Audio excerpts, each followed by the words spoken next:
الحمد لله رب العالمين والصلاة والسلام على رسوله الكريم.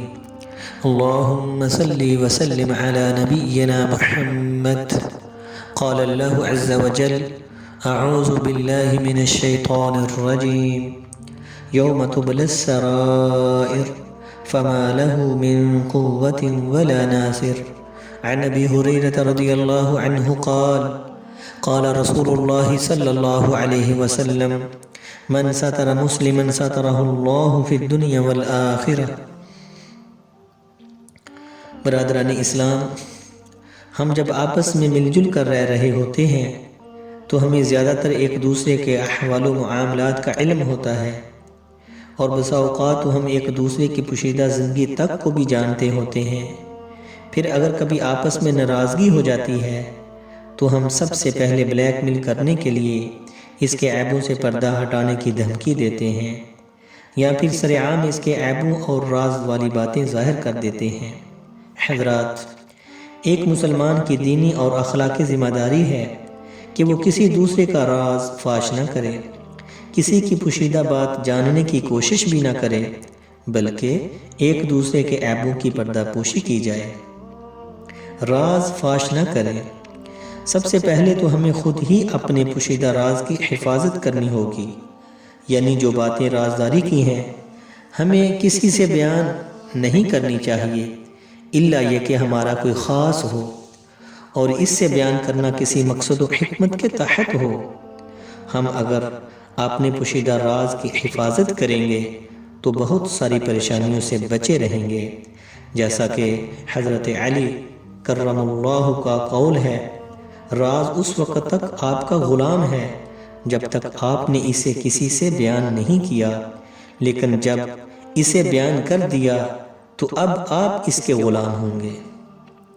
اللہ کی طرف سے کوئی خاص فضل و کرم ہو جس کے بیان کرنے سے بغض و حسد کا اندیشہ ہو تو نعمت و فضل کا ذکر لوگوں میں خصوصیت کے ساتھ نہ کریں، بلکہ عمومی انداز میں کریں، تاکہ آپ کی اس خاص نعمت کا حاسد کو پتہ نہ چل سکے.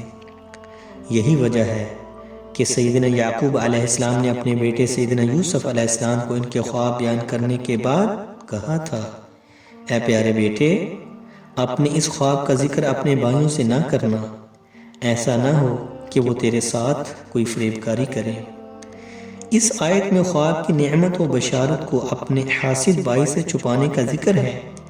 اسی طرح رسول اللہ صلی اللہ علیہ وسلم کا بھی ارشاد گرامی ہے. چنانچہ حضرت معاذ بن جبل رضی اللہ تعالی عنہ سے روایت ہے کہ آپ صلی اللہ علیہ وسلم نے فرمایا: لوگوں سے چھپا کر اپنے مقاصد کی کامیابی پر مدد طلب کرو، کیونکہ ہر نعمت والا حسد کیا جاتا ہے. عمدن کسی کا راز جاننا.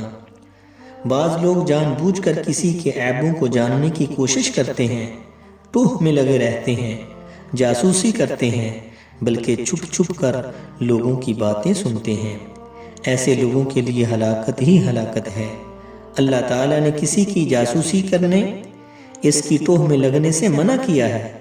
جو چھپ کر دوسروں کی باتیں سنتا ہے، دیکھیں کس قدر شدید و وعید آئی ہے. جیسا کہ حضرت عبداللہ بن عباس رضی اللہ عنہ سے روایت ہے کہ آپ صلی اللہ علیہ وسلم نے فرمایا: جس شخص نے کسی قوم کی باتوں پر کان لگایا، یعنی ان کی باتیں سنی حالانکہ وہ اسے ناپسند سمجھتے ہوں، یا وہ اس سے راہ فرار اختیار کرتا ہو، تو قیامت کے دن اس کے کانوں میں سیسا پگھلا کر ڈالا جائے گا.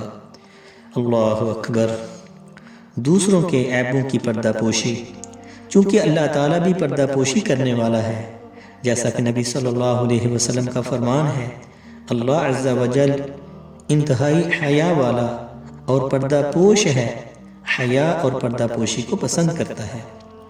جب اللہ تعالیٰ ہمارے رازوں کو راز ہی رکھتے ہیں جبکہ ہم زیادہ گنہگار بھی ہیں، اور ہم اللہ سے توقع بھی اسی بات کی رکھتے ہیں کہ اللہ ہمارے رازوں پر پردہ ہی ڈالے رکھے، تو پھر ہمارے لیے بھی ضروری ہے کہ ہم اپنے مسلمان بھائیوں کے عیبوں پر پردہ ہی رہنے دیں، کیونکہ ایسا کرنے سے اللہ تعالیٰ ہمارے عیبوں پر ہمارے عیبوں کی پردہ پوشی فرمائے گا، جیسا کہ حضرت ابو ہریرہ رضی اللہ تعالیٰ عنہ فرماتے ہیں کہ آپ صلی اللہ علیہ وسلم نے فرمایا، جس نے کسی مسلمان کی پردہ پوشی کی تو اللہ دنیا و آخرت میں اس کی پردہ پوشی کرے گا۔ اس حدیث کی مزید وضاحت آپ صلی اللہ علیہ وسلم کے دوسرے فرمان سے ہوتی ہے، جس میں پردہ پوشی نہ کرنے والوں کے لیے سخت وعید ہے۔ چنانچہ حضرت عبداللہ بن عباس رضی اللہ تعالیٰ عنہ سے مروی ہے کہ آپ صلی اللہ علیہ وسلم نے ارشاد فرمایا، جو شخص اپنے مسلمان بھائی کی برہنگی چھپائے گا تو اللہ تعالیٰ قیامت کے دن اس کی برہنگی چھپائے گا، اور جو شخص اپنے مسلمان بھائی کا پردہ فاش کرے گا تو اللہ تعالیٰ اس کا پردہ فاش کرے گا، حتیٰ کہ اسے اس کے گھر کے اندر ہی رسوا کر دے گا۔ ان احادیث سے معلوم ہوا کہ انسان میں کوئی اخلاقی معاملاتی عائلی برائی دیکھے تو ذلیل کرنے کی نیت سے اسے لوگوں سے بیان نہ کرے، بلکہ انہیں برائی سے باز رہنے کی نصیحت کرے اور اللہ سے ڈرنے اور توبہ کرنے کی تلقین کرے۔ راز کی حفاظت اور اس کی چند صورتیں۔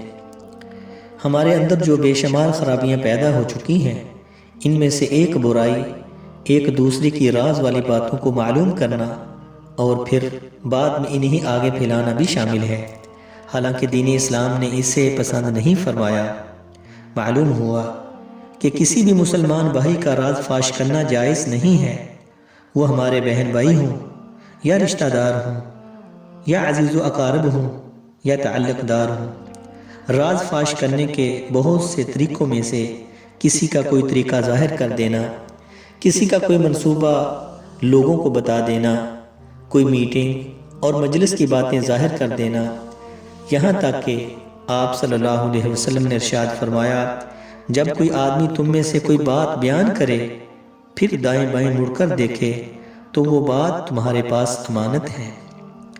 رازداری کی ایک صورت یہ بھی ہے کہ انسان جن کے ساتھ زندگی گزارتا ہے بتقاضائے بشریت ان سے بعض غلطیاں بھی ہو جاتی ہیں۔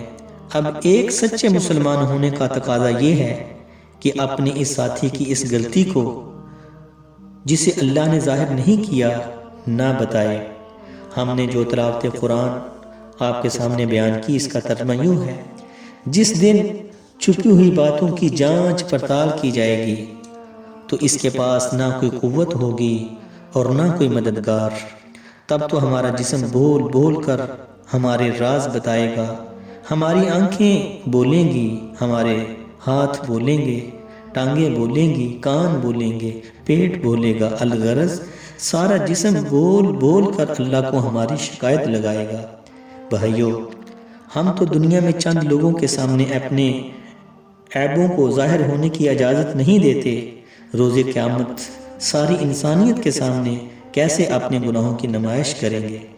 ابھی وقت ہے، اپنی ہسٹری کو پاک و صاف کر لیجئے، کیونکہ دنیا میں ظاہراً تو انسان اپنی ہسٹری ڈیلیٹ کر لیتا ہے، مگر یاد رکھیے اللہ کے ہاں کچھ ڈیلیٹ نہیں ہوتا جب تک کہ سچے دل سے اللہ سے معافی نہ مانگ لی جائے۔ اللہ تعالی ہمارے تمام کبیرہ صغیرہ گناہوں کو معاف فرمائے اور ہمیں اپنی زیادہ سے زیادہ عبادت کرنے کی توفیق عطا فرمائے۔ آمین یا رب العالمین۔